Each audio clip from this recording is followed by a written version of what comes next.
我没有你这个罪犯女儿。10年前，我和一峰就不应该把你从孤儿院接回来。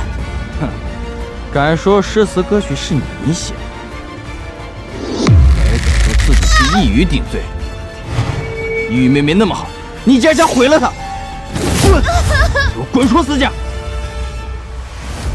你这个白眼狼、劳改犯，还想拿癌症来骗我？你赶紧去死！哥，我不是为了私家的富贵，我只剩3个月的时间，我只是想让妈和大哥他们知道，当初接我回来不是个错误。我呸！姐姐，我知道我只是一个养女，我把所有的功劳都让给你。贱人，你死外面就行了，为什么还要回来？一语，姐姐，就算你杀了我，我也不能让外人说哥哥们的诗词歌赋是一个罪犯给的，那他们的前途可就全毁了。畜生，竟然想要杀你的妹妹，看我不打死你！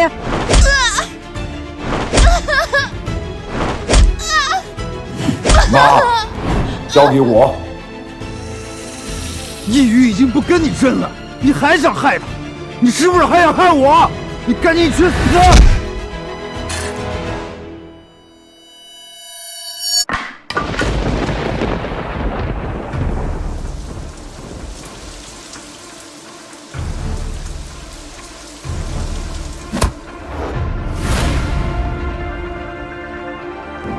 大哥，当初是你接我回来，你一定不会这么想吧？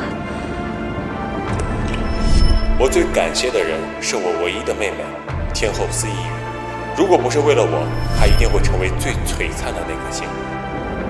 唯一的妹妹。我这辈子最后悔的事，就是把你带回司家。后悔？是我错了，我这辈子终究是错付了。要是能重来，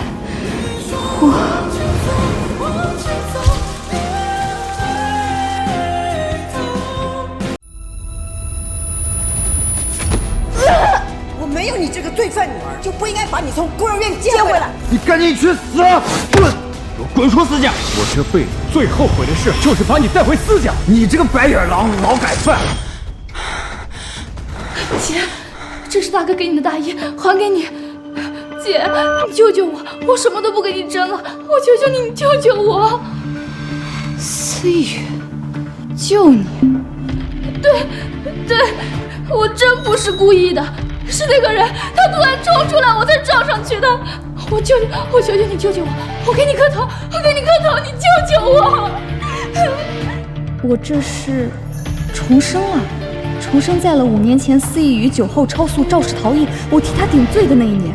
姐，只要你承认车是你开的，他们就不会再追究了。可是这是会坐牢的，造成重大交通事故肇事逃逸，至少要判3年。姐姐，我求求你了，你帮帮我嘛！这些是你写给大哥二哥的诗和歌词，我都不要了。我也会跟3个哥哥解释清楚，这2年是我抢你的创作。你不是最想得到3个哥哥的认可吗？这2年我从你这里抢走的创作，可都给了3个哥哥们。我要是去坐牢了，那他们的前途可就全毁了。你要是不帮我，我就去找大哥；大哥若是不帮我，我就说是3个哥哥教唆我肇事逃逸的。真是太卑鄙了！对，我就是卑鄙。反正我只是一个养女而已。他们又不是我的亲哥哥，你也不想看到3个哥哥的前途就这么毁了吧？只要你答应替我顶罪，我向你保证，5年后你出来，我会让你得到你应有的一切，包括3个哥哥的认可。死男的！你要是不帮我，我就去找大哥，让大哥替我顶罪。大哥要是不帮我，我就说我就说是三个哥哥教唆我教师逃逸的。重生了，我真的重生了。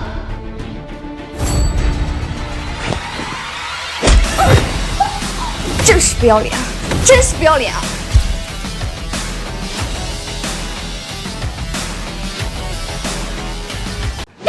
我就是不要脸，反正我只是个养女而已，他们又不是我的亲哥哥。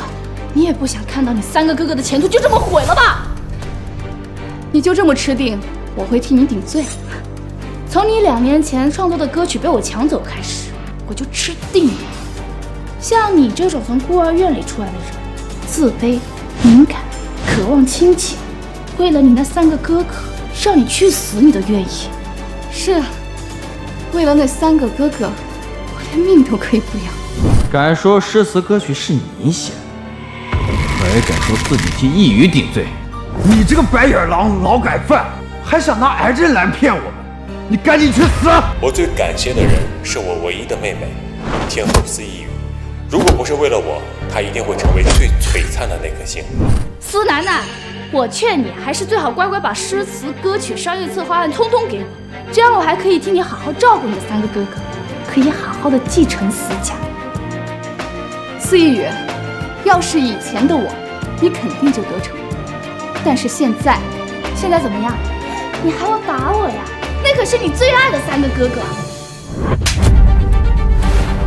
我已经死过1次，现在的我不受任何威胁，我司楠楠只活我自己。你竟然敢打我！你的招式！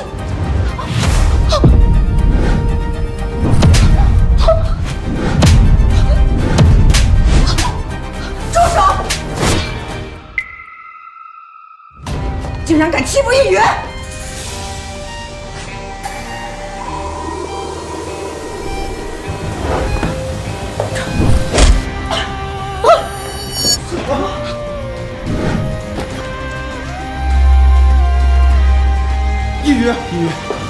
一语，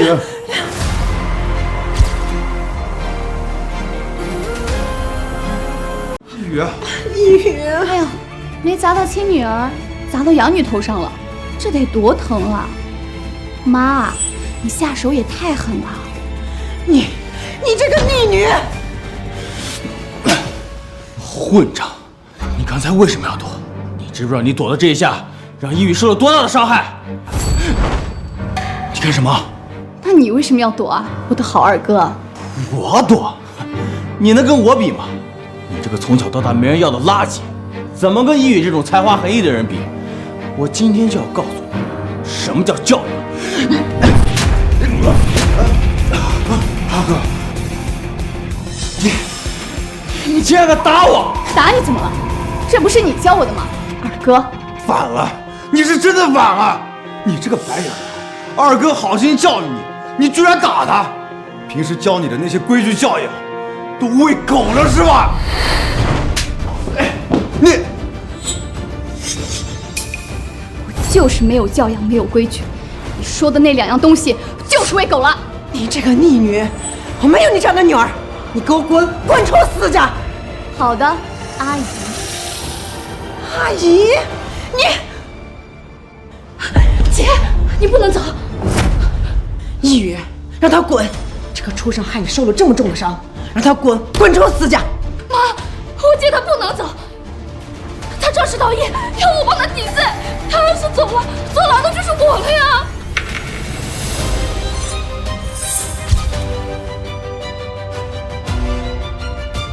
什么？司楠的肇事逃逸让你顶罪？你好狠的心呐！丧心病狂！你简直是丧心病狂！我就知道让你这种人留在司家，就只会闯祸。外面这警笛声就是来抓你的吧？哦，一定是一语不帮你顶罪，你才这样恼羞成怒对我们的，是不是？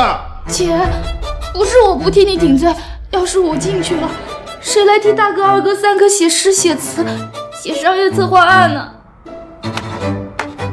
思雨啊思雨，你还真是会演戏，真是会倒打一耙。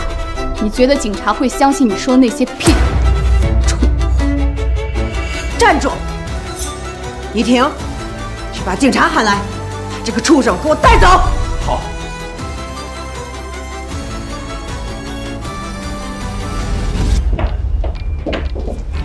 警察同志，逃犯就是他。你好，我是海城第5交通支队队长，现在正在电话一名肇事逃逸者，请你配合。把他抓起来，赶紧把他给抓起来！车牌号海 A56789，是你的车吗？我车速这么快，丢失的地方又没有监控，只要我咬死了是司楠楠，就没人证明是我。没错，是我们的车，是这个畜生偷偷开出去闯的祸。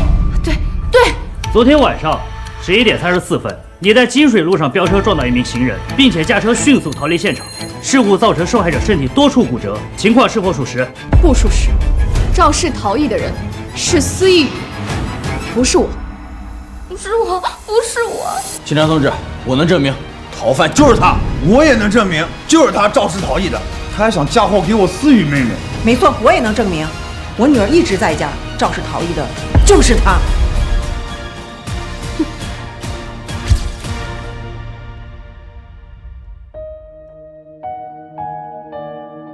姐，哥哥们都已经作证了，你还是别一错再错，赶紧自首，还能争取宽大处理。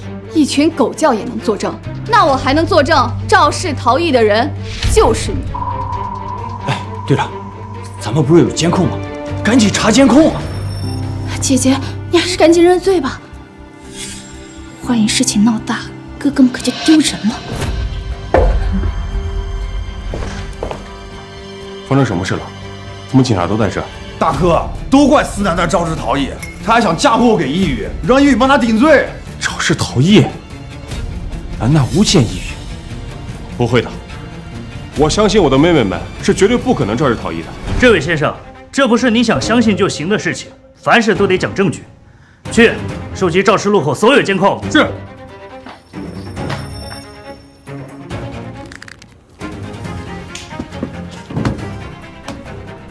你们看，监控的确拍到了肇事车辆，但是由于肇事车辆车速过快，导致人脸太过模糊，根本看不清。这根本看不清到底是谁开的车。楠楠、一宇，你们俩跟大哥实话实说，到底是谁开的车？大哥，你这么看着我，是不是就认定开车的人是我？就是你思楠楠，一宇是我看着长大的，从小有规矩懂教养，他怎么可能会肇事逃逸？既然你们都没人承认，那就全部带回去调查。带走！不要，大哥，救救我，救救我呀！等等，我能证明是谁开的车。大哥，这一世你又会选择怎么证明呢？楠楠，对不起，大哥不能为了保护你就去伤害一宇，你们俩都是我的妹妹。不过你放心，不管你坐牢几年，等你出来，大哥一定会加倍对你好。是吗？你就这么笃定坐牢的是我吗？司楠楠，就不要再狡辩了。警官，司机身上穿的这件衣服是司楠楠21岁过生日的时候我送给他的生日礼物，所以肇事逃逸的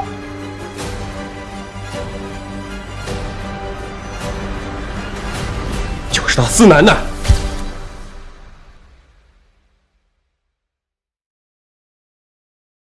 崔一峰，你凭一件衣服就认定我是肇事逃逸的人？司楠楠，你还在狡辩。虽然监控看不清你的脸，可那件衣服是我送给你的，你真是让我太失望。是啊，真是太失望。楠楠，是大哥没有教好你，你在里面要好好改造。大哥答应你，是绝对不可能放弃你的，好吗，楠楠？不需要了。警察同志，从现场的刹车痕迹来看，你认为车主是个怎么样的人？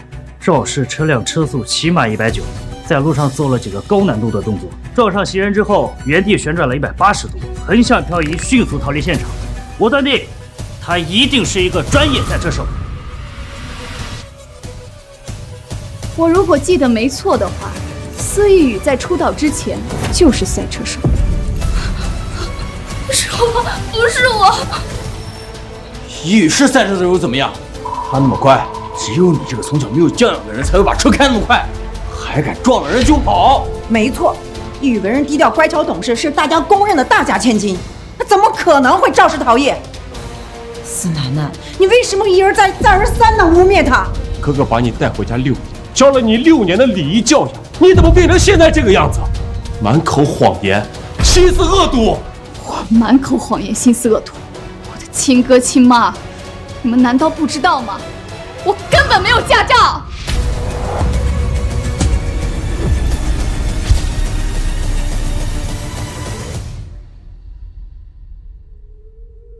你没有驾照，这怎么可能？司仪峰，这6年来我唯一一次摸车，就是你把车送给司仪宇的那一次。你嫌我脏，你忘了吗？脏？大哥，你真要把这车送给我吗？当然了。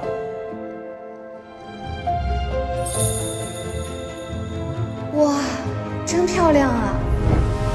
好了，楠楠，别把车再给磨脏了。走，大哥带你兜风去。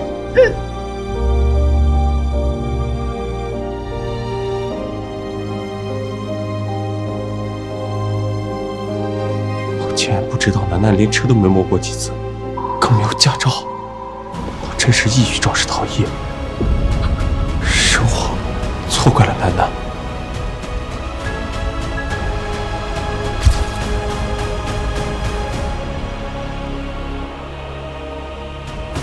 大哥，不是我，真不是我，会不会是他无证驾驶？那件衣服就是他穿的。司仪峰，你怎么能不相信自己的妹妹？像她这么乖，怎么可能会肇事逃逸呢？没错，司楠楠就是个满嘴谎言、没有教养的人。大哥，你怎么会相信他而不相信一语呢？楠楠，对不起，大哥没送你车是大哥的不对，可是那件衣服是我送给你的，所以你是无证驾驶了，是吗？就是为了宣泄我没送你车的不满。不满？我敢有什么不满？你知不知道，那件衣服在送我的第一天起就被他抢走了？在你们眼里面，我就是没有教养、满嘴谎言的废物。所有的错都是我犯的，所有的罪都由我来扛。无论我说什么做什么，你们都不相信。你们对我的成见比天高，比海深。可是你说一语抢走了你的衣服，这么幼稚的事情，你让我怎么相信你？好了，技术部已经查到了肇事车辆所有行车轨迹，上个路口的监控已经调查出来了。德章，处理一下。不用查，是我。如果非要有一个人坐牢的话，还是我去吧。司楠楠，你还真要让一语给你顶罪去啊？你怎么还不伏法？我怎么会有你这样的妹妹呢？一点担当都没有。司楠楠，你真是让我太失望。一语，你不用去替他顶罪，大哥也不会让你受到一丁点的委屈。我今天必须让他受到应有的惩罚，他才知道悔过。给我查！大哥，一语，你别说了，这件事情必须要查清楚、查明白，必须要让司楠楠伏法。给我查！查吧，查出真相，希望你们不要哭就好。就是这辆车，从东向西行驶。这也看不清楚啊！把刚才的画面重新放，速度放慢10倍。暂停。就是这个画面。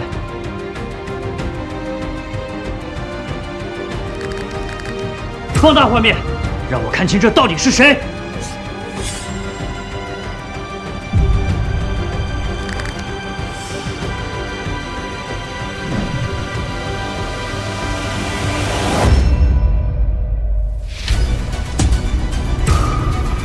怎么会这样？司楠楠，看你还有什么好狡辩的？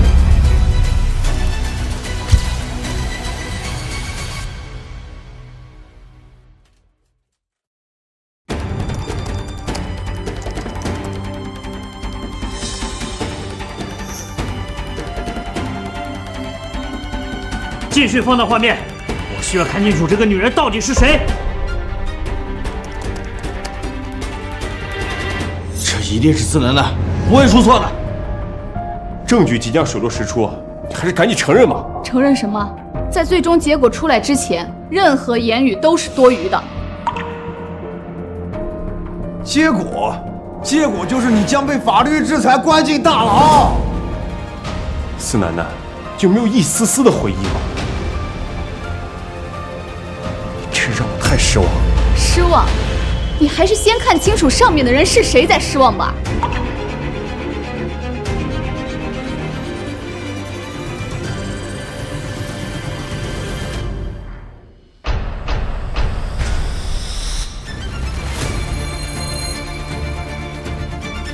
易宇，这怎么可能？这怎么会是易宇？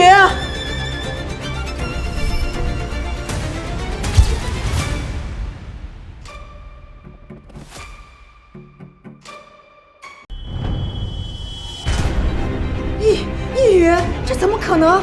这怎么会是易宇？弄错了，这肯定是弄错了。为什么是易宇？为什么不是你司南南这个废物？果然，他们只愿意相信自己所认为的真相。为了司易宇，他们会不惜牺牲任何人。而上一世，我就像个傻子一样为他们付出了一切。大哥，我不想坐牢，我要是坐牢，谁给你们写歌？谁给你们写词？谁给你们写商业策划？司易宇，那些东西真的是你创作的吗？哪个不是你靠威胁他们从我这抢走的？司南南，你不仅让易宇坐牢，你还要抢走他的创作吗？司南南，易宇给我写的商业策划还没做完呢，但是他给大哥写的稿子，马上就能让大哥成为金牌主持人。还有，易宇自己的创作也在让他成为天后的路上。而你呢？全家最没用的就是你，你凭什么不帮他顶罪？因为我不是他妈。你们说的那么的高尚，你们谁愿意替他顶罪？你愿意吗？你还是你？证据确凿，司易宇，你涉嫌肇事逃逸，我代表海城第5交通支队正式将你拘留，带走。不要，不要，大哥，我都是为了你啊！我是为了庆祝你成为金牌主持人才超速赶过来的。等等，我要见受害者家属，我愿意付出一切的代价，取得他们原谅。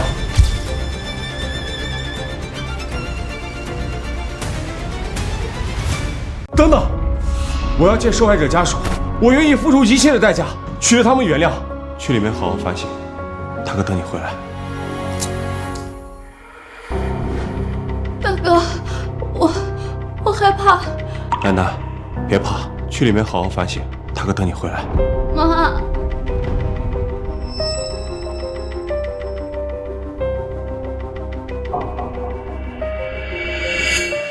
带走。大哥，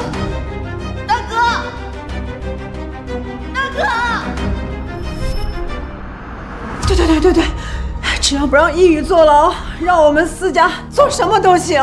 对，陈队长，我立马联系我们的父亲，筹集一切资金。我早该明白，就算大哥是真的关心我，但在我和司易宇之间，他依然会偏爱另一个。喂，好的。据反馈，目前受害者已无生命危险。如果你们可以达成和解的话，他还是能保住的。但如若达不成和解，我们会随时过来将他进行抓捕。我们走。易宇。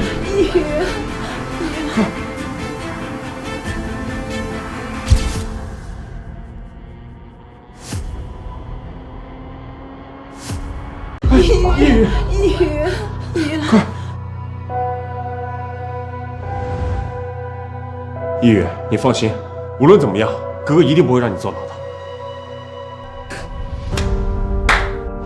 还真是兄妹情深啊！那我就祝愿你们一家人幸福安康，阖家欢乐。站住！你要去哪？你不觉得我在这个家很多余吗？妹妹，你有司易宇一个人就够了，而我狗都不如。楠楠，你怎么能这么想呢？你跟易宇都是我妹妹，我对你们都一样呀。司以峰，你说话真恶心。当我要去被抓走坐牢的时候，你是怎么说的？当司易宇要被抓走的时候，你又是怎么做的？楠楠，别怕，去里面好好反省，大哥等你回来。易宇，你放心，无论怎么样，哥哥一定不会让你坐牢。就算是你要去坐牢，那我肯定也不会让你去的呀。够了，肆意帮！我原本以为你跟他们不一样，他们只是单纯的坏，而你比他们更虚伪，更令人作呕。从今天起，我要与你们私家恩断义绝。你再说！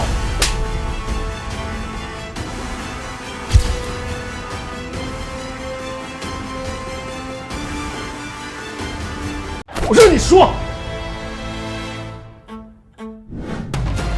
我说我要与你们私家恩断义绝，把你们从我这儿拿走的通通夺回来。你再说！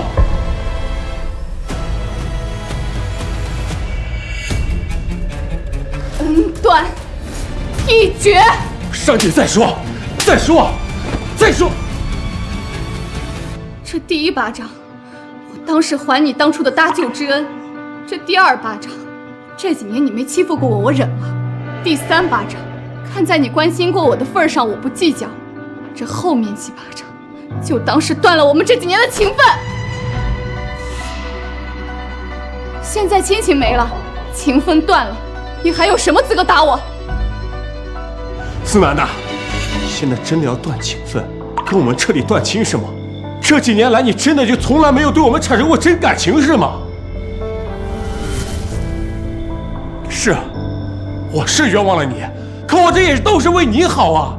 大哥是不想让你走弯路啊！可我这也都是为你好，是不想让你走弯路啊！又是为我好，让我背锅顶罪也是为我好，真是可笑。也对，谁让我是流浪在外，从小在孤儿院长大，没有教养的废物？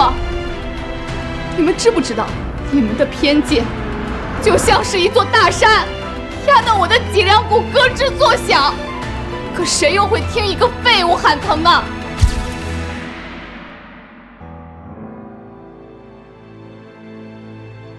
可谁又会听一个废物喊疼呢？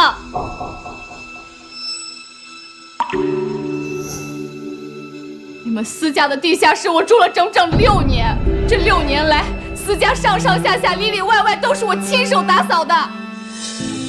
就因为我碰了你们视若珍宝的美食，你们就说我虚荣，说我是穷人乍富，需要克制自己的欲望。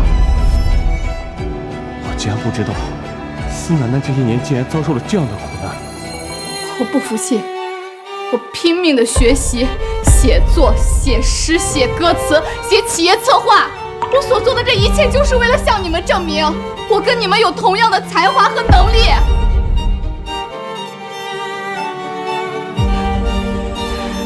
最后我还是错了，你们竟然放任这个小人窃取我的成果。楠楠，你们不是不相信你们今天的成就都是因为我吗？你不是不相信你的诗词歌赋、演讲稿都是我写的吗？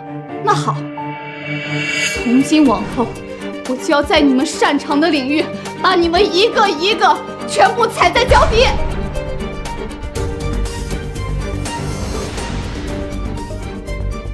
楠楠，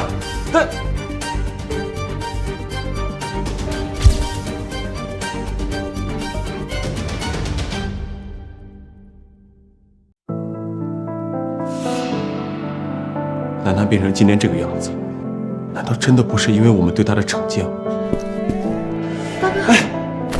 大哥，他还说所有的创作都是他写的，我看他就是为了引起我们所有人的关注，才故意整了这么一出。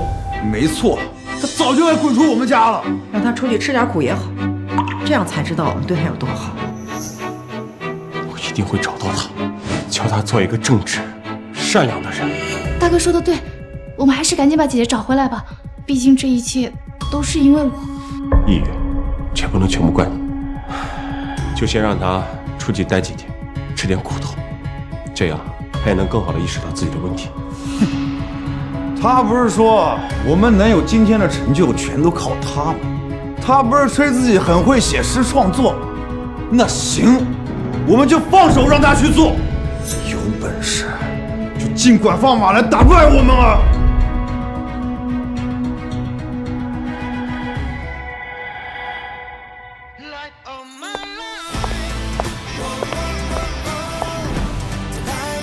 海城之声的家人不是骄傲吗？不是看不起我吗？那我就要在你们最骄傲的地方把你们打落神坛。司一峰，你是第一个。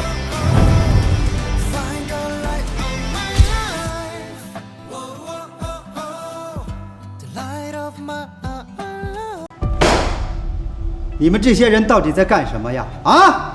看看我们的881电台，收听率已经跌到了历史的最低点了呀！10几个栏目，竟然比不上海城之声的一个司一峰。你们说，这到底是怎么回事？我们的电台每个月都在亏损。你们说，如果我不解散电台，我还有什么脸面去向上级汇报呀？部长，您再给我一点时间。我一定打造出来一个能司一峰抗衡的节目出来。哼，齐胜，我告诉你，我再给你最后1个月的时间，如果收听率还上不去，我被撤职是小事，到时候整个881电台都将并入海城之声。部长，这1个月的时间，你这不是为难我吗？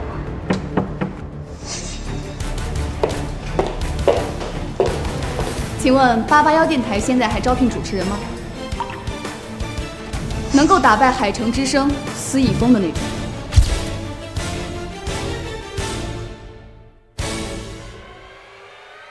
就凭你，开什么玩笑？那可是集诗词嗓音全部点满天赋的金牌主持人。不试试看怎么知道呢？反正你们也快倒闭了，不是吗？部长。要不咱们试试呢？死马当做活马医嘛。混账话！谁是死马？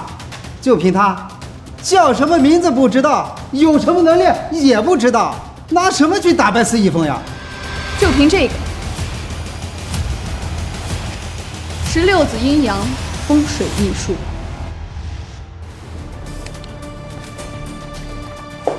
一峰，部长让你今天一定全力以赴，彻底压死881电台。完成对他们的并购。收到。欢迎收听海城之声，我是司一峰。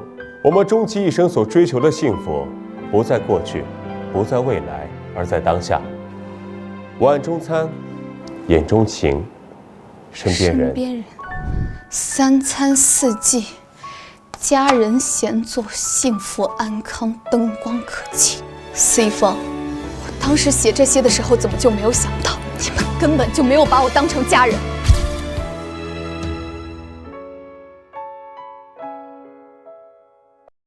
疯了，我真是疯了呀！我居然相信一个素人在夜间黄金时段播出什么这个第365次日落。嘿，这可是881电台最后一块还算有点收视率的时间段呀！这要是出了点什么纰漏，等着吧，我直接被炒鱿鱼。哎呀，部长，你得这么想啊，早死晚死都是个死，你还不如让他司楠试一下，他就算是播成一坨便便，那还能在同一时间段恶心他海城之声一样，是吧？哎呀，这今天之后呀，电台就不存在了，也行啊，恶心他们一下也好呀。啊，开始播吧。哎，好，开始吧，司楠。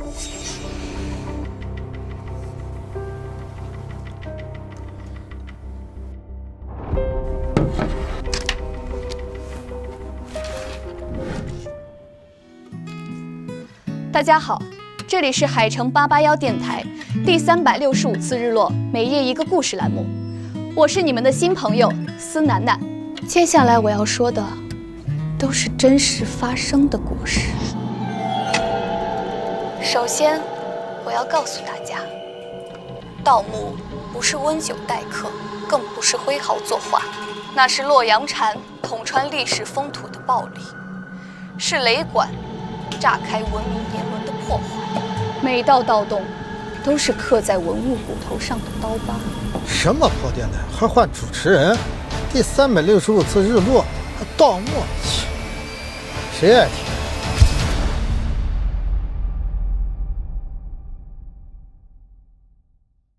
故事要从一门16字风水秘传残篇说起。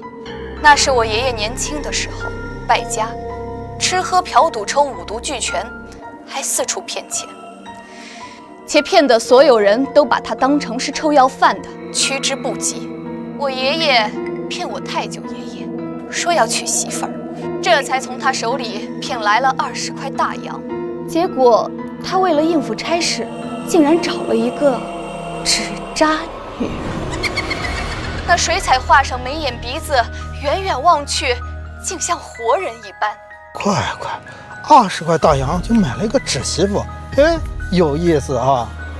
太舅爷爷想要见见我爷爷新娶的这媳妇儿，我爷爷死活拦着不让见，他越拦就越显得有问题，太舅爷爷就更加疑心。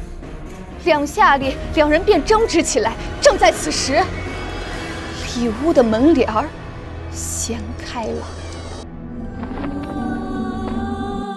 竟从中走出一名女子。她长得白白净净，大脸盘子，大屁股，小脚，红嘴唇。我爷爷心里咯噔一下，哎呦，这不是我找人糊的那纸人吗？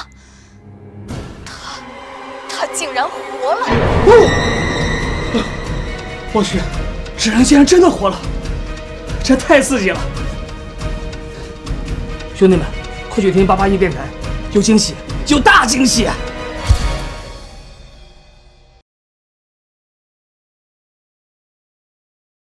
哎，怎么样？播出之后收听率是不是掉光了呀？部长，这刚开始是有点掉，但是这会儿又涨了点。目前收听的人数是6万2，这已经比平常咱们3万多很多了。好呀，收听人数6万2。哎，那个海城之声的司仪峰呢？快看看啊，我看一下啊。海城之声的收听率依旧稳定，1700多万。1700多万，6万2。就这点收听率啊，我还想恶心人家，人家根本不会在意的哦。那纸人活了。只见那纸人僵硬地凑到我爷爷耳边，悠悠道：“如果有一天，你日子到了穷得过不下去的时候，就到13里铺的荒坟来找我。在那片坟地的正中间，有一座没有墓碑的孤坟，里面的棺材就是我的尸身所在。那里面有数不尽的金银珠宝，只要你敢来，里面的财物就尽管你随意拿去花用。师傅，赶紧走，这钱都给你。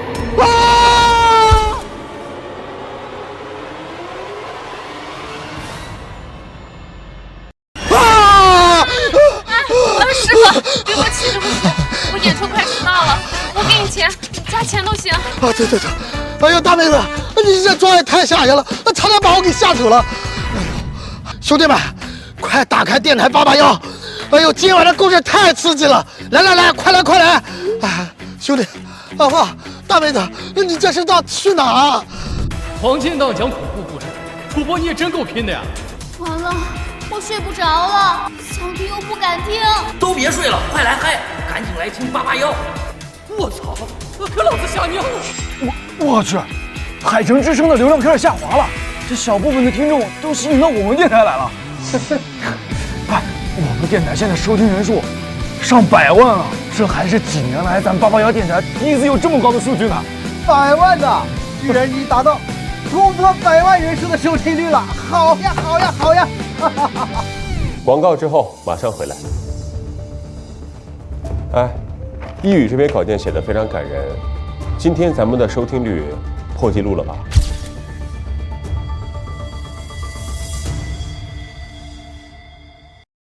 一峰，我们刚刚的收听率的确达到了1700万，但是现在在不断下跌，已经下滑到1500万了，听众还在不断流走。什么？不断流走？那听众都去哪了？根据数据显示，听众全部流向了881电台。881电台就是那个马上要倒闭、被我们公司收购的小电台。行，我来听听。爷爷的神经也亢奋起来，他一咬牙，站起身，拿起铁锹，掀开了棺材盖子。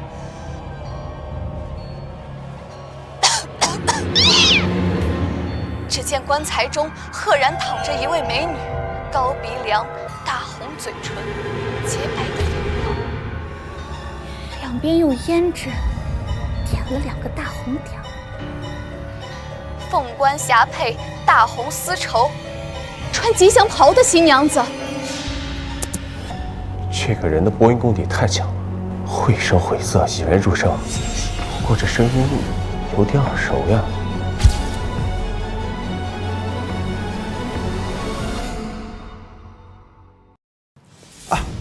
这881的新主播可以啊，这水平，这感染力，丝毫不亚于大哥嘛。这该不会是哪位隐藏的民间艺术家吧？诱人的闪烁着，他伸手想要去够那位女士身上佩戴的祖母绿宝石戒指，他刚要伸手，只见棺中的新娘子突然手臂一翻，抓住了他的手腕。钢钩一般的长指甲有1寸多陷入了我爷爷的肉里，我爷爷吓了一跳，一抬眼就看见棺中的新娘正瞪着一双流着鲜血的瞳孔，死死地瞪着他的眼睛。这个人到底是谁？播音太有感染力了，少说得有20年的播音功底。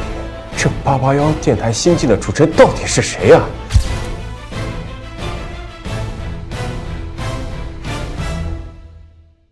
这个新进的主持人到底是谁呀？找到了，881电台第365次日落，栏目主持人最新资料。司楠楠，司主持，您认识他？那您看看，能不能把他发到咱们电台？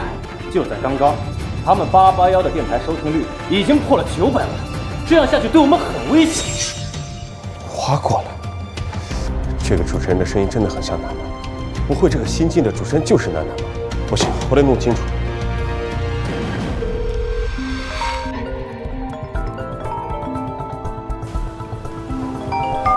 喂，大哥。喂，司楠楠最近在干什么？我说你提那个废物干嘛呀？真晦气，晦气！要是没什么事儿，我就先挂了啊。我听电台节目呢，别打扰我啊。你也在听电台？对呀，大哥，这881的新主持讲故事能力太棒了，跌宕起伏的，真有2把刷子。你有没有觉得这个主持人的声音很像楠楠？谁？司楠楠。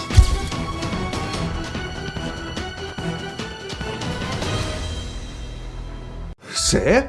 司楠楠？大哥，我说你也太看得起他了吧？那个废物怎么可能有这么强的讲故事能力啊？也是，或许是我最近太关心他。哦，对了，伊利，你有时间去关注一下楠楠，打听一下他在哪，尽快把他带回家。啊，行，知道了。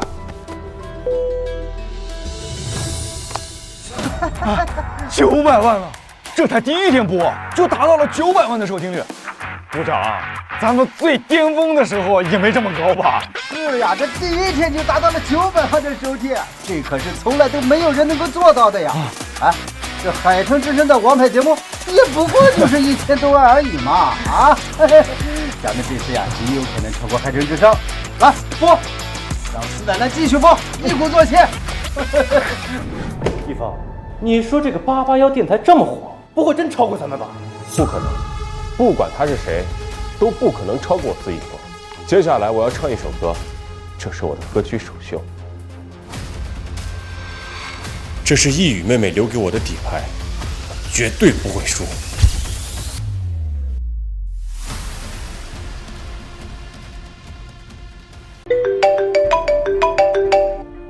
哎，什么？司一峰要唱歌进行歌曲首秀？哎呀，这个司一峰真是一点不给咱们881电台留机会啊！司楠楠，这个司一峰要进行歌曲首秀，你一定要再坚持一会儿。实在不行，你就把刚才的故事再讲一遍，千万不能让我们输得太难看呀！唱歌，司一峰，你急了是吗？哼，你以为拿着司一语偷我的2首歌就稳操胜券了？那那我就用一首歌让你认清现实。欢迎大家回来，我是你们的老朋友易峰，感谢大家这么多年对我的支持。接下来我将用一首歌，一首我妹妹写给我的原创歌曲来回馈大家。海城之声第一暖男首次献唱，赶快收听第一暖男的歌！哎，快，第一暖男首秀哦！别听什么故事了，赶快听歌吧。这首歌的名字叫《雨爱》。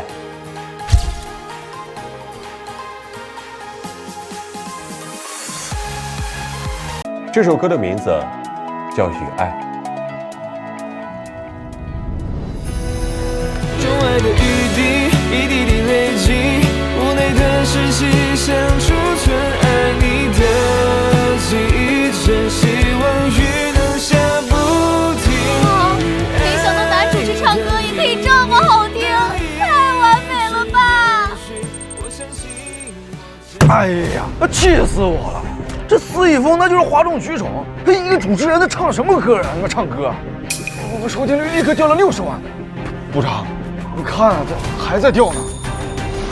听众朋友们，故事之后，我给大家带来一首歌曲，一首我自己原创的歌曲，送给曾经的我们。什么？四楠楠她也要唱歌？这不是明显搞事情吗？啊！告诉她，继续讲故事，继续讲故事啊！四楠楠，部长让你继续讲故事，不能唱歌了。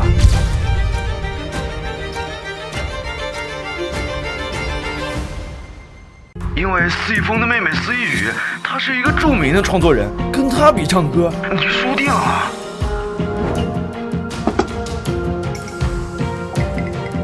这首歌曲的名字叫做《淋雨一直走》。淋雨一直走，这什么破个名字呀！啊，完了，这回要是能一猜怪呢，这下肯定是被海城之声给踩死了呀！淋着雨一直走，淋着雨我怎么走？不听了，换一个。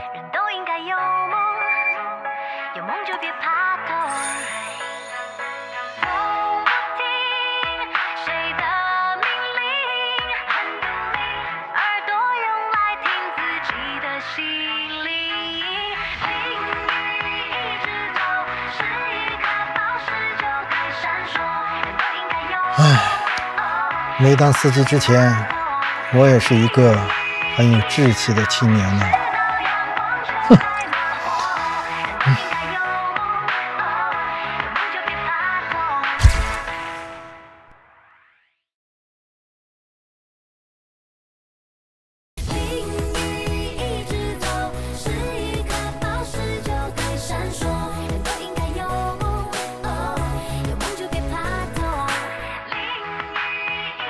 听着这歌呀，突然想起当年我四处闯荡碰壁的时候，哎，我都老了，已经开始怀念起年轻的时候了。我怎么听这歌这么想哭啊？为什么呀？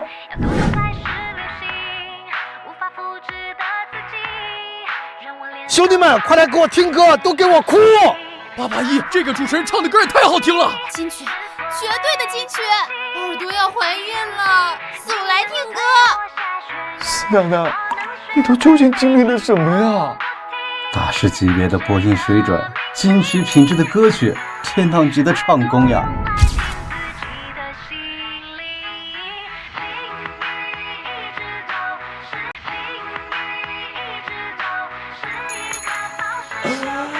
我的天，这881主持人也太优秀了，这歌唱的我都想哭了，这比大哥唱的还优秀啊！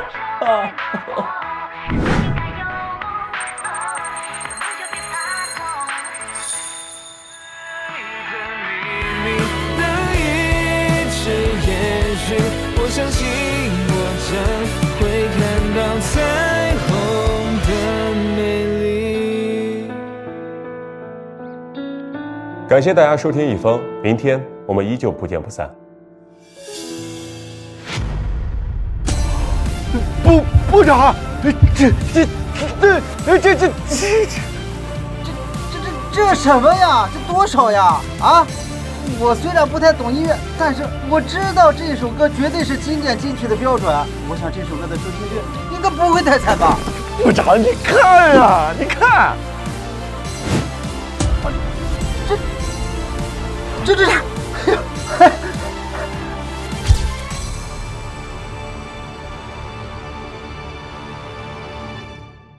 怎么样，吴汉？今天的收听率确实达到了历史新高，2800万，但是压不垮881。怎么可能？2800万的收听率压不垮一个小电台。他们收听率多少？2800万，竟然跟我们持平了。今天是持平了，但是对面只是一个毫无名气的新主持，今天他一炮而红，明天输的可能就是我们了。我没有看错吧？收听率竟然是2800万呀！这已经同海神之声持平了。我们跟海神之声打平了，全靠思楠楠。哎，思楠楠，思小姐，哎呦，你以后呀就是我们台的一姐，我们881电台的女神。你以后有什么要求，我们都满足你，答应你。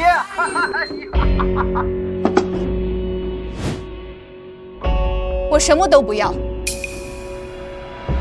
我只要打败海城之声司逸峰，把他彻底踩在脚下。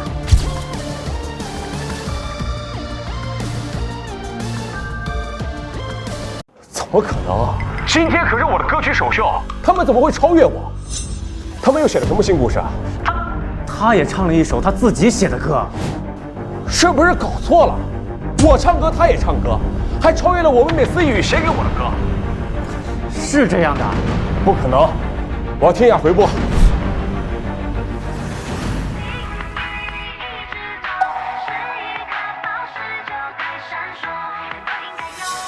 是我说，这首歌无论是从品质还是唱功，都在我之上。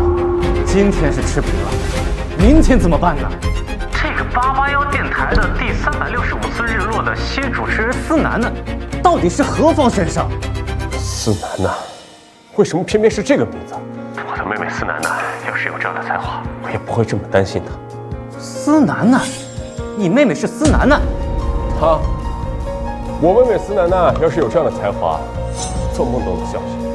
不过，不管她是谁，都不可能打败我司逸峰。逸宇，我们美思逸一定能写出超越第365次日落栏目的故事。881电台的思楠楠，不管你是谁，都不可能比我们美思逸更优秀。司逸峰，明天我便要在你最自诩不凡的领域里，把你的骄傲连同地基一起掀翻，让你跌进自己曾经俯视的尘埃里。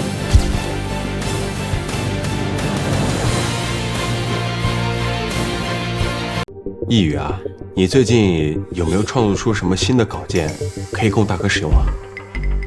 之前给你那些稿件这么快就用完了？你不是说要沉淀一段时间，更新一下节目质量吗？糟了，思楠楠之前写的那些东西几乎都被用光了，我上哪儿去给大哥写新的稿件？最近这个区级电台推出了一档名叫《第365次日落》的节目，这个节目的主持人，他无论是写故事、作词、作曲以及唱歌方面的能力都远超于我，光是今天的收听率就已经跟我持平了，很难说这以后会不会超过我。第365次日落，哎，这不是我们俩最近一直在听的节目吗？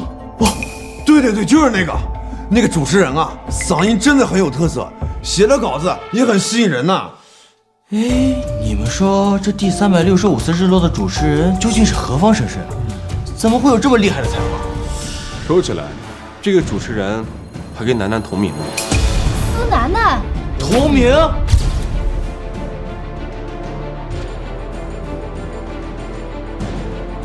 思楠楠，哼，他要是有这么厉害的才华，我们又何必对他这么严格呢？这个主播要是思楠楠，我直接倒立洗头。这种天才，确实是难得一见。楠楠的资历平平，也确实不可能和别人比较。啊，对了，你最近有楠楠的下落吗？哎呀，大哥，你还真准备把他找回来啊？他在外面混不下去了，自然就会灰溜溜的跑回来的。不管怎么样，楠楠也是我们的亲妹妹。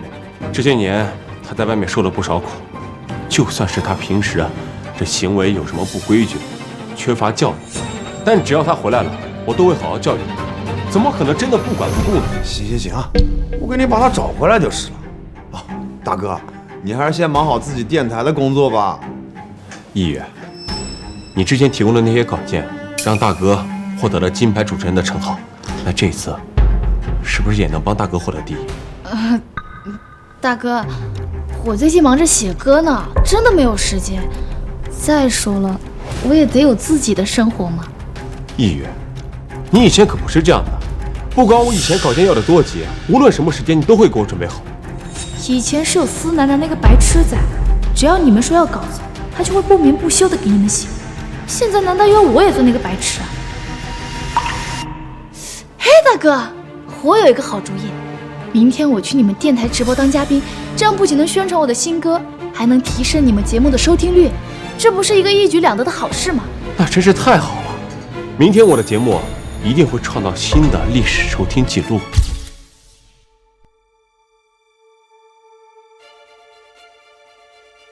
司楠楠，我刚刚得到消息，司一峰的电台要邀请天后司一宇当嘉宾，说是要发表新歌。这下完了，这天后的粉丝那么多，而且他唱歌的效果肯定要比司一峰的效果还要好。司一宇要去海城之声唱歌，打败司一峰可能是幸运，但那是司一宇，那可是天后。比唱歌你是比不过的，但你可以继续讲恐怖故事呀。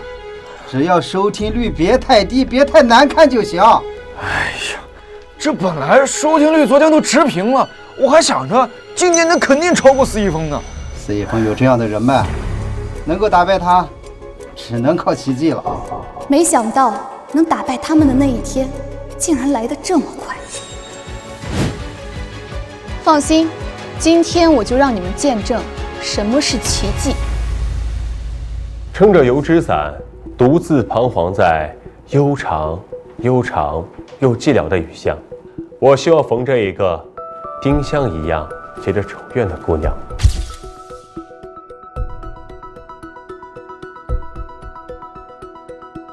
它是有丁香一样的颜色，丁香一样的芬芳，丁香一样的忧愁，在雨中哀怨，哀怨又彷徨。欢迎收听《海城之声》，我是主持人司一峰。随着雨季即将画上句点，我特地为大家邀请了歌坛新晋的璀璨明珠天后司一宇，她将为大家带来一首好听的歌曲《下雨天》。加油！哇，它是有丁香一样的颜色，丁香一样的芬芳，丁香一样的忧愁。司一峰不愧是天才主持人，快打开海城之声，真的叫一个美妙绝伦。全力支持一宇女神，支持我们的歌坛新天后。大家好，我是司楠楠，这里是第365次日落，今天依旧由我来为大家带来歌曲。来了来了，看看今天晚上主持人给我们带来什么样的歌曲。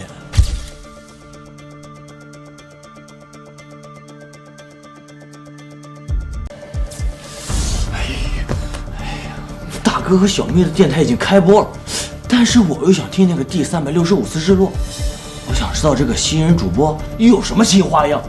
哎呀，好纠结，我到底应该先听哪一个？就是很难选嘛。小天后居然去了海城之声，听说还要唱新歌呢。哎，大家快去呀！天后加油，女神加油！哎，怎么办啊？这电台的收听人数直线下降，都已经跌破600万了。听众朋友们都流向了海城之声，我们完了！玩什么玩？不可能！别急，给司楠楠一些时间。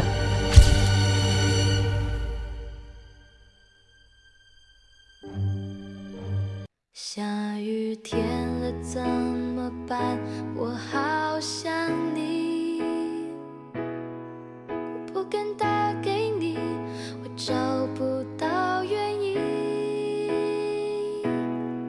为什么失眠的声音变得好熟悉？沉默的场景，做你的代替，陪我听雨停。太好了，我们电台收听率直线飙升，突破1500万了，1600万了。果然，一宇妹妹写歌写词的能力无人能及，这样好的歌也只有她能写出来。今天的收听率应该要破纪录了吧？接下来我将随机接听一位听众，根据他的故事现场创作一首原创歌曲。根据自己的故事写一首歌，真的假的？骗人的吧？不会是托吧？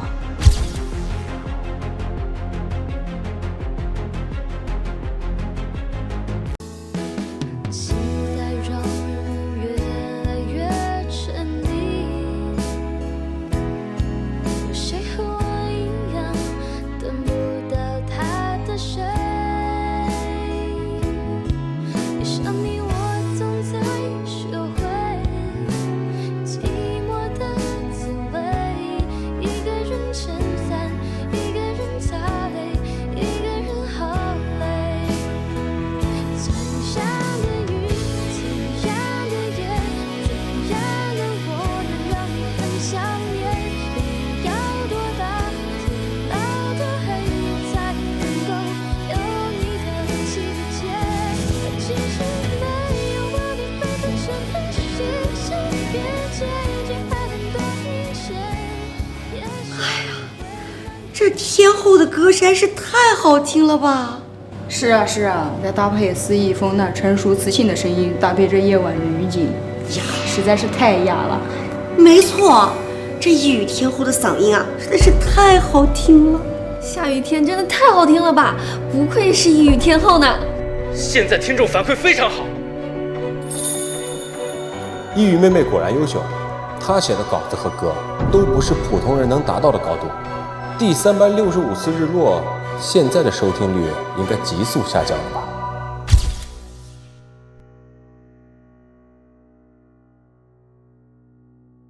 你们听说了吗？第365次日落的主播还要根据现场听众的真实故事来进行现场即兴创作歌曲啊！真的吗？那我赶紧听听吧。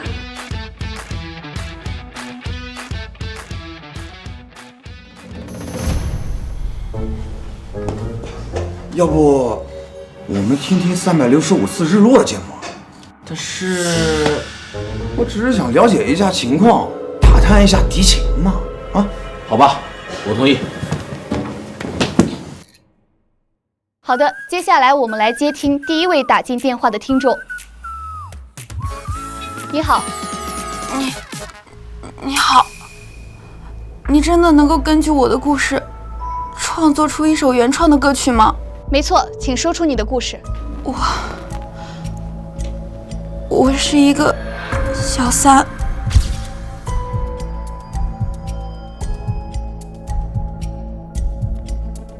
我是一个小三。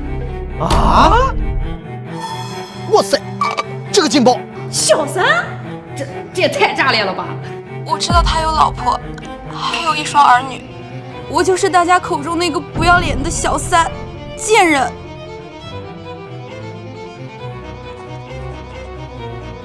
这小电台这么刺激啊！真是太刺激了！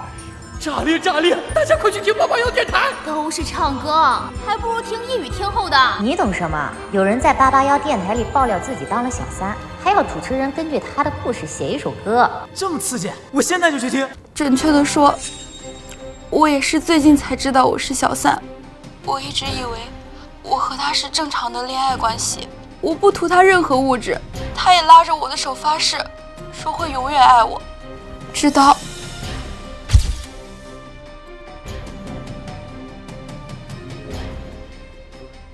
我出差到2万公里外的秘鲁，那么远，他都会出现在我房门口陪我过生日。他说跨越半个地球，也要做第一个祝我生日快乐的人。可是我们俩在利马大教堂许愿时，他老婆正在国内陪着孩子开家长会。我们一起旅行，一起看烟花，一起相拥看极光，无话不谈，一屋2人3餐4季，真的很美好。我以为我遇到了对的人，我以为我们会这样安安稳稳的一辈子幸福下去。直到有一天，我收到一个陌生人的短信，他说他是他老婆。起初我并不相信，直到我亲眼看到他和他老婆还有一双儿女一起游玩时，他笑的是那样开心。而却是那样的手足无措。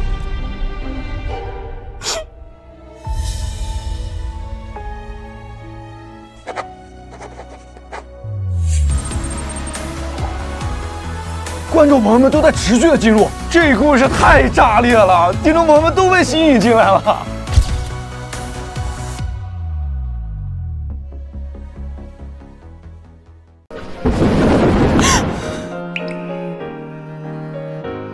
我和他对峙，昔日相爱的恋人反目成仇，陷入争吵。我和他提了分手。可是当他淋了一夜雨出现在我家门口跪下祈求我原谅的时候，我又心软了。他说再给他一次机会，他马上离婚。可是当我妈生病时，他却说手头紧，转头给他老婆买了最新款的包。我是不是像个傻子？主持人，我真的不知道该怎么办才好了。你真的能够根据我的故事创作出一首歌吗？我天，这太刺激了！哎，你说这个主播能根据这个故事写首歌吗？啊，不可能！怎么可能这么一会儿就即兴创作出一首歌？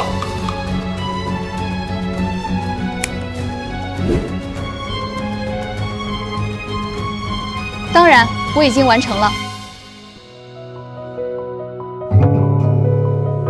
这首歌叫我怀念的，希望这首歌能为你带来安慰。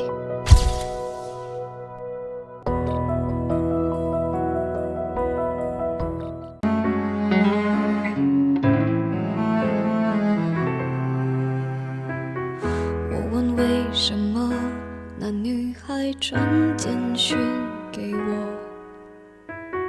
而你为什么不解释，低着头沉默？我该相信你很爱我，不愿意敷衍我，还是明白你这么快，竟然真的创作出来了！这主持人厉害啊！这才多长时间就写出来一首歌啊！自尊常常将人拖着，把爱都走曲折，假装了解是怕真相太赤裸裸，让 baby 失去难受。非常感谢天后司一语为大家带来的精彩演唱。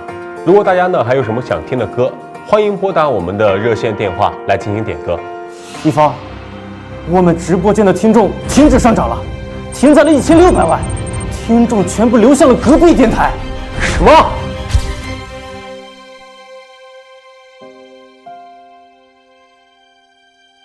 一方，我们直播间的听众停止上涨了，停在了1600万，听众全部流向了隔壁电台。什么？好，接下来有请听众连线。主持人你好，咱们电台是不是可以点歌呀？当然可以点歌，请问你是一语天后的粉丝吗？只要是我的歌，你想听什么，我都满足你。那你能根据我的人生经历现场创歌吗？创作歌曲是需要时间、需要灵感的，现场创作这怎么可能做得到？是你们说能够根据听众故事现场创作歌曲的吗？你们不是881吗？这里是海城之声，请问你还有什么要点的吗？哦，那算了，我要去881，我要主播根据我的人生经历为我创作一首歌。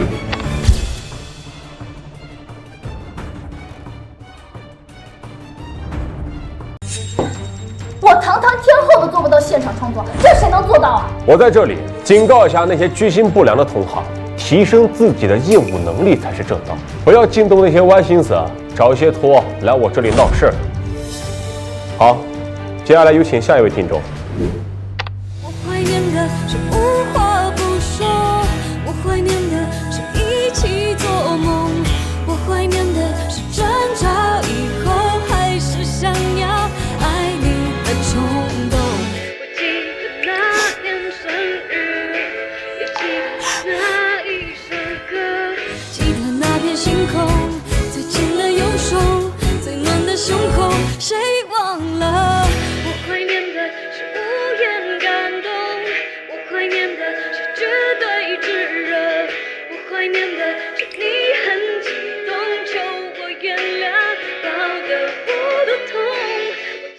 这也太好听了吧！这首歌把背叛后的自我拉扯写的是淋漓尽致，写的太好了。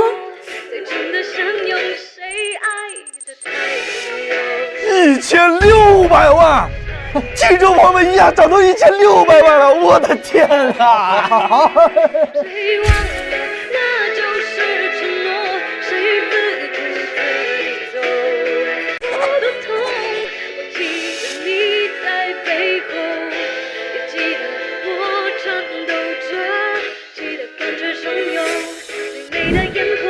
这忧郁的嗓音将这份绝望和无奈演绎得淋漓尽致。这首歌完全唱出了我内心最真实的感受，就像一把细腻的手术刀，抛开了爱情里最隐秘的伤口，直面遗憾，学会释然。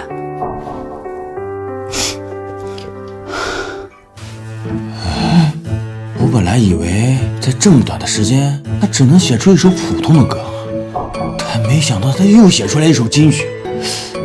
那这说不定他比抑郁还厉害。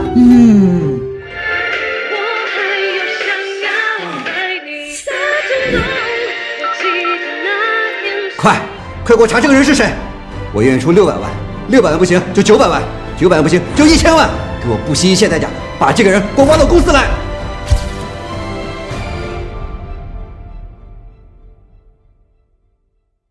我怀念的是无话不说，我怀念的是一起做梦，我怀念的是争吵以后还是想要爱你的冲动。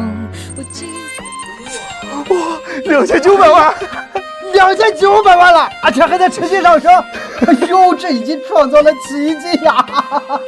哎呦，一方不足700万了，听众全部流向了881。好，接下来有请下一位听众。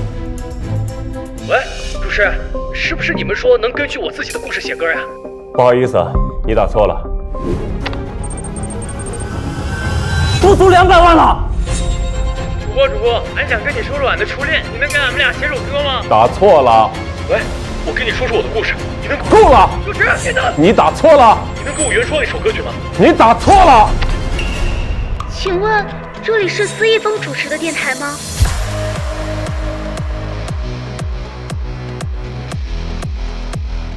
对，这位听众你好。听说您待在811电台可以写歌，我可以让您……我再说最后一遍，这里是海城之声，海城之声，不是什么881。哥，咱不播了，那这节目不就开天窗了吗？都没人听了，我还播什么播？这个第365次日落栏目的主持人，我倒要看看他究竟是何方神圣。哥，这些听众明显就是找来的托啊，连我都不能做到现场创作，他竟然能根据听众的故事进行现场编词作曲，开什么国际玩笑？不行，我倒要看看他到底是谁。我记得那年生日，也记得那一首歌，记得那片星空，最紧的右手，最暖的胸口，我放手，太爱了，所以我没有哭，没有说。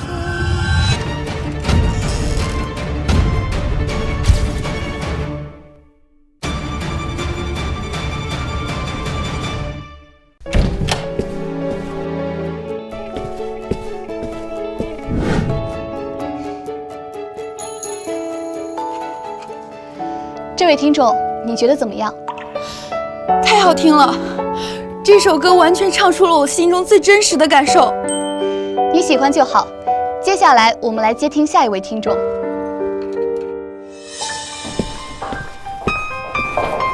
哥，怎么了？他不是说可以根据听众的故事现场原创歌曲吗？我这就打给他。没错，这8成就是他们电视台做的局。这种人必须要在审美门口打给他。你好，这位听众。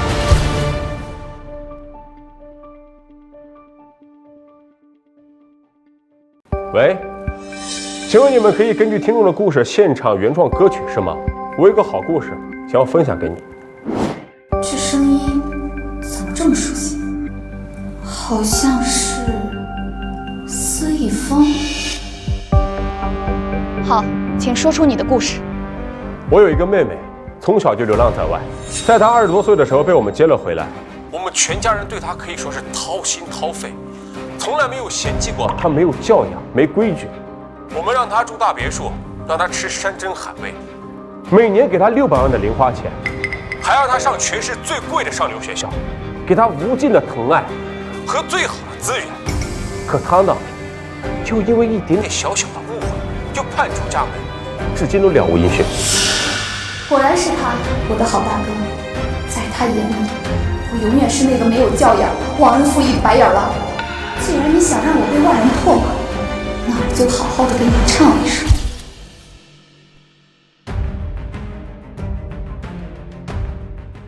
怎么样？我的故事讲完了，能原创吗？当然可以。兄弟们，这881投稿人的妹妹也太不是个东西了。就是，家里给了她那么多资源，一点也不知道感恩。山米恩、斗米仇这种妹妹就不该把她接回来。哎，你有没有觉得这个声音很像大哥啊？觉得。所以，这该不会是大哥在给电台打电话吧？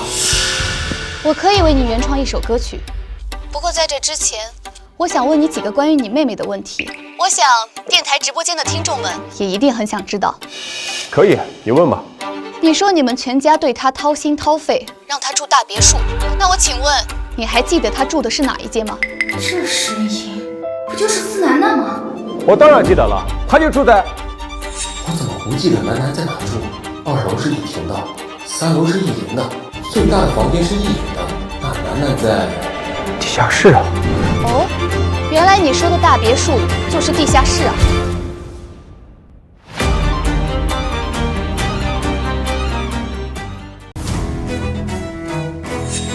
穷人乍富，难免会骄奢淫欲。我这么做，也是为了让他规范自己的行为，才让他住地下室，临时过渡的。我这么做都是为了他好。谁会在地下室住这么些年？那我请问，你说的每年600万零花钱有转账记录吗？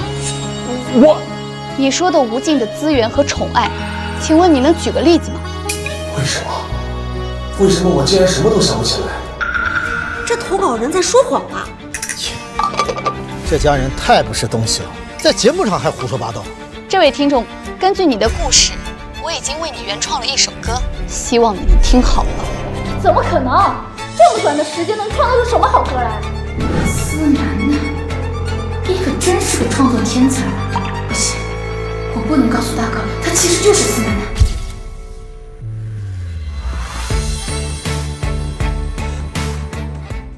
简单点，说话的方式简单点，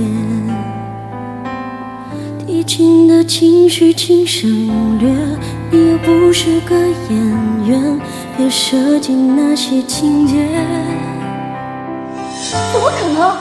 这么短的时间，他居然真的能原创歌曲？什么水平呢？这是？他什么意思啊？说我是个演员，说我设计的那些情节，我是真的对楠楠好，我才这么做的。我是希望她能跟小妹一样，做个正直、善良的人，所以我才这么对她的。该为和你演出的我演视而不见，再逼一个最爱你的人即兴表演。什么时候我们开始？兄弟们，你们听听这歌词写的，难过的太表面，像没有天赋的演员，真行。可你曾经那么爱我，干嘛演出细节？可你曾经那么爱我，干嘛演出细节？我该变成……喊你难过的太表面，他这是在质疑大哥的真心吗？大哥对他那么好，他配吗他？背后的这些那些才是考验。他是在质疑我的伤心和痛苦吗？你又知道些什么？我对我妹妹的爱，那都是真的。爽了，就应该狠狠打他的脸，这算什么可怎么？该配合你演出的我也视而不见。这跟我的故事完全没有一点相似之处。我不承认，我不承认，我不承认！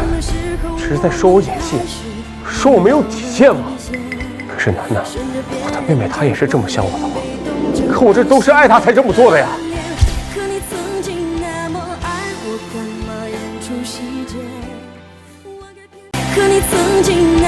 爱我，干嘛演出细节？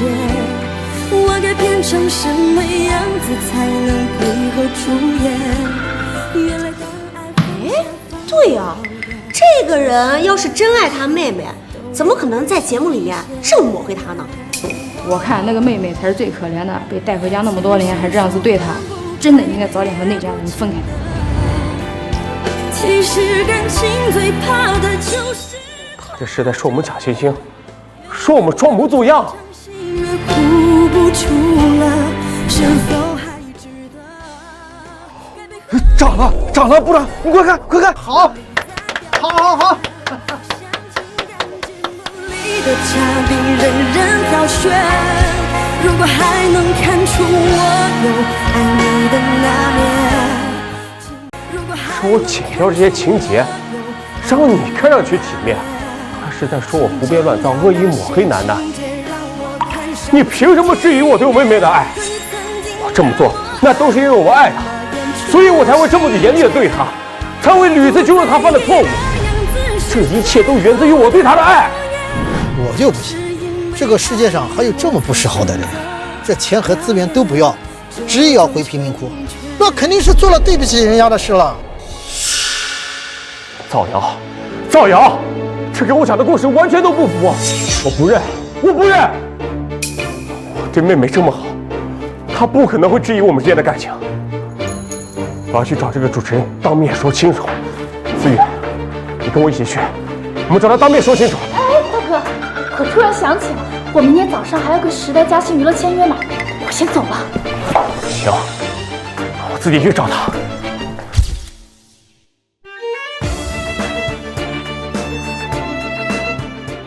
今天的故事就到此为止，明天同一时间相约 FM881，我们不见不散。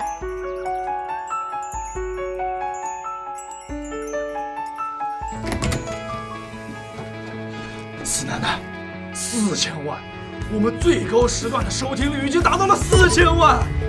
天哪，你创造了历史，太牛了！不负众望。而且我们电台的电话已经被打爆了，大家都说你创造了2首时代金曲，无数家娱乐公司争先恐后的就想见你一面。而且我跟你说，你的签约费已经达到了惊人的5000万天价。是吗？现在司艺峰恐怕已经尝到了失败的滋味，3首金曲估计也能撼动司艺宇的地位。接下来就等着看你们挫败的好戏了。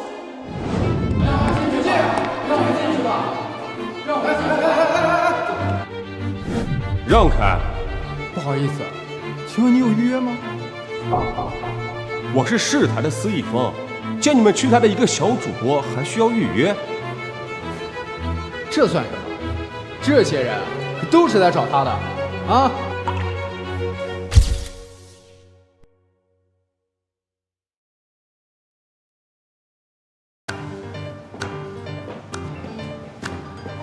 怎么样？和那个电台主播司楠楠签约成功了吗？什么？5000万都搞不定，气死我了！赵总，这是咱们公司今天签约的先进天后司艺宇的信息资料，您过目。什么破天后，什么司艺宇，我只要司楠楠，给我滚！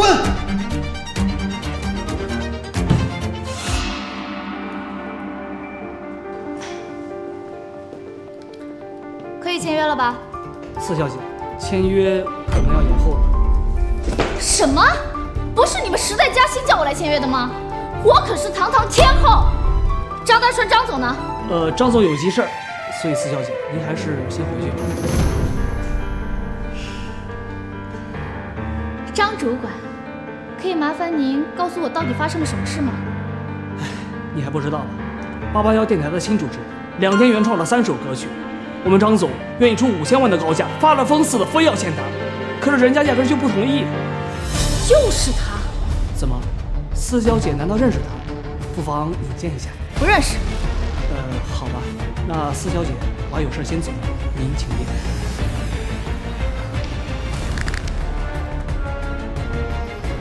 司楠楠，你一次又一次的坏我好事，给我等着！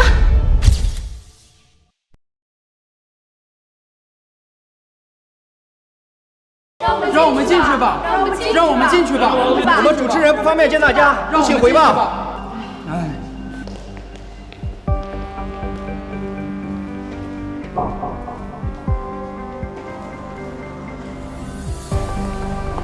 哎呀，楠楠，你可真是我们881的骄傲呀！部长，您说笑了。楠楠，我还有好多问题想要请教你呢。楠楠都忙活了一晚上了，你呀闭嘴，让他们好好的休息一下啊！起开！楠楠，真的是你？你不会在这个小电台打工吧？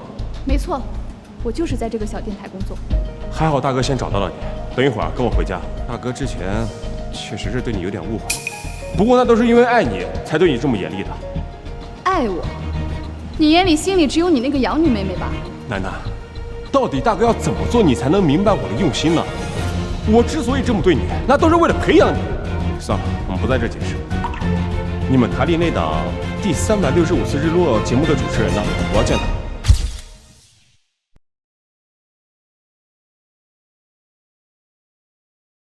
我就是电台主持人，有什么话说吧。别闹了，楠楠，不是大哥不相信你，你懂创作吗？你之前偷了一语的那些创作，我就不说什么了。你怎么还能撒谎骗大哥呢？果然，我说什么你都不会相信，你只会相信一个与你毫无血缘关系的养女。那个主持人连续创作出2首金曲，还在那么短的时间创造了新的历史收听记录，还写了那么优秀的故事。以他的实力，就算是一语来了，都得自愧不如。你怎么还能屡次撒谎骗大哥呢？就连我一个不懂作词作曲的都相信他的实力，你作为他亲哥竟然不相信他？果然呢，人心中的成见是一座大山，就算楠楠跟你说实话，你也不相信。我是881电台的部长，我可以作证，司楠楠她就是第365次日落栏目的主持人。真的是你写出了那么优秀的故事，还在这么短的时间连续创造了金曲。你有这个实力，为什么不早点跟大哥说呢？我刚刚说了，你信了吗？是我之前忽略了你，楠楠。为了你的职业发展考虑，你以后啊，就别在这干了，跟大哥回家。你以后就给大哥写词写歌，大哥保证你以后会像一语一样优秀。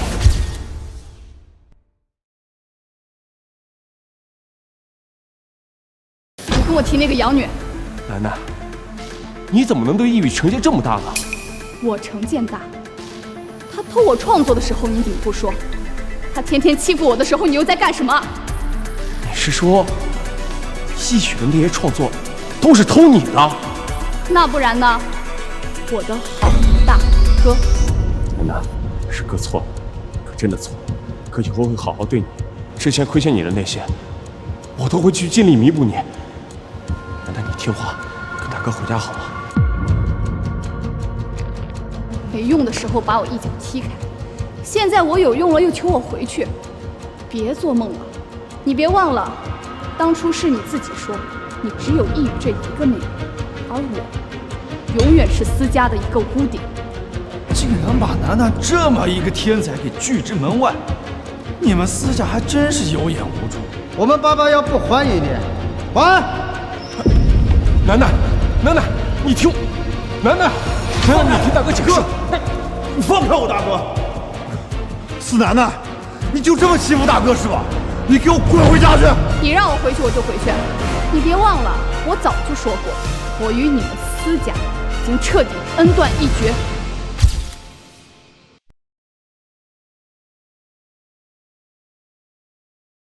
楠楠，之前是哥哥们错了，是我们没有在乎你。没有考虑过你的感受。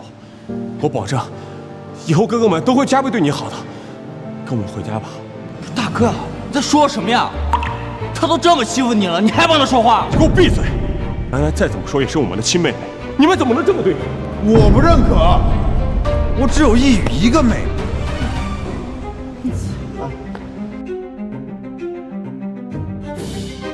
对，你们就只有司一语这一个妹妹，我才是司家那个外人。那不然呢？当初就不应该把你从垃圾……够了！我告诉你们，一语之前的那些创作都是偷楠楠的，而且在楠楠从福利院接回来之后，一语就一直在霸凌楠楠。不重要了，我已经报了警，也请了律师，你们就等着看你们的好妹妹一语的好戏吧。司楠楠，你不让我好过，你也休想好过！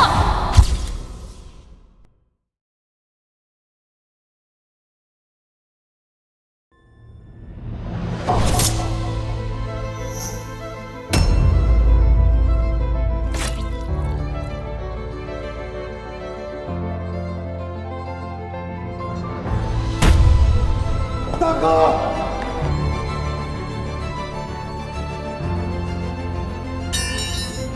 大哥，大哥，楠楠，没事的，有大哥在，大哥一定能保护好你。是他，是司楠楠逼我的，是他逼我的。司一语，你涉嫌故意伤人，我现在依法逮捕你，带走。司楠楠，我不会放过你的，给我等着！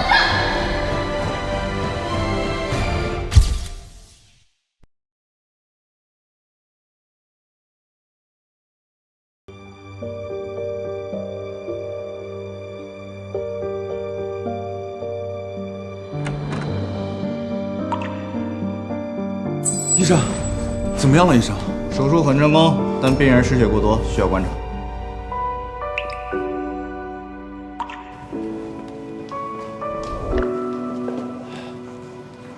楠楠，对不起，小妹，对不起啊，是我们之前太混蛋了。让开。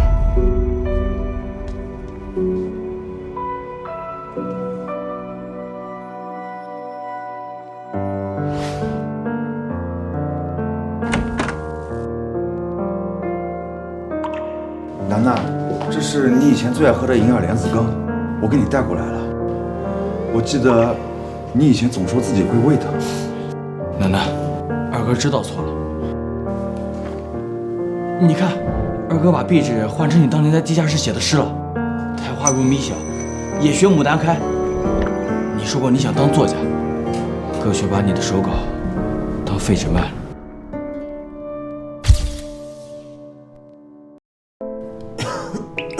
大哥，大哥，你醒了，感觉怎么样？楠楠，楠楠，我们知道错了，都怪我们，你就别怪大哥了，好吗？错了，你们错在把我当成垃圾，关在地下室6年，错在任由司一语偷我的作品，错在当我被诬陷时，你们落井下石，置我于死地。现在一句错了，就能把这些都抹掉了？楠楠，哥愿意用命赔给你。你的命我不稀罕，司一峰，你挡刀不是为了我，是为了弥补你内心的愧疚。但愧疚这东西，填不满我在黑夜里痛苦的夜晚，也盖不住你们当初骂我白眼狼的声音。这是我起诉司一语剽窃的材料，你们欠我的，我会一件件全部都拿回来。楠楠，至于原谅，等你们什么时候品尝到被至亲踩入尘埃的滋味的时候，再来跟我谈原谅吧。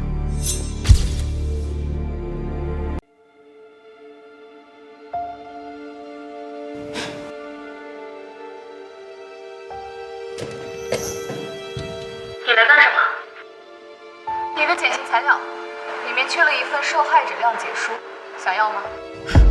刀哭耗子假慈悲。司楠楠，切。你的人生，这是你18岁偷我雨夜寄北的初稿，扉页上还有你模仿我笔记写的批注。这是你21岁酒驾撞人，逼我替你顶罪的录音。苏楠楠，你要是不替我顶罪，我就把你赶出苏家。要我交给警察吗？不行，你以为这能证明什么？这不过就是姐妹间的玩笑话罢了。司楠楠，你以为你赢了吗？你现在所拥有的一切都是从我这里偷来的。是你偷走了我的人生。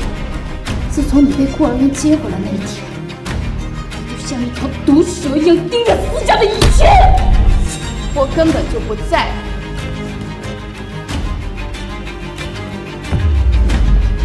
我来就是要告诉你，监狱里的墙比私家地下室的墙更厚。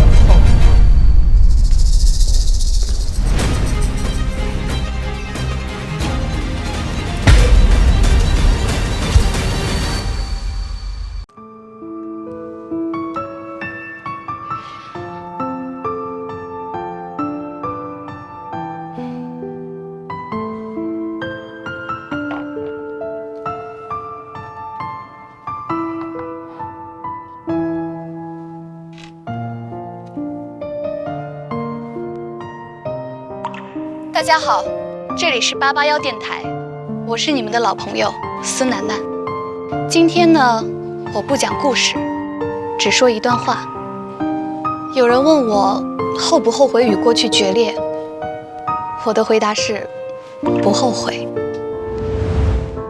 那些被辜负的真心，被践踏的尊严，从来都不是一句原谅就能抹平伤痕。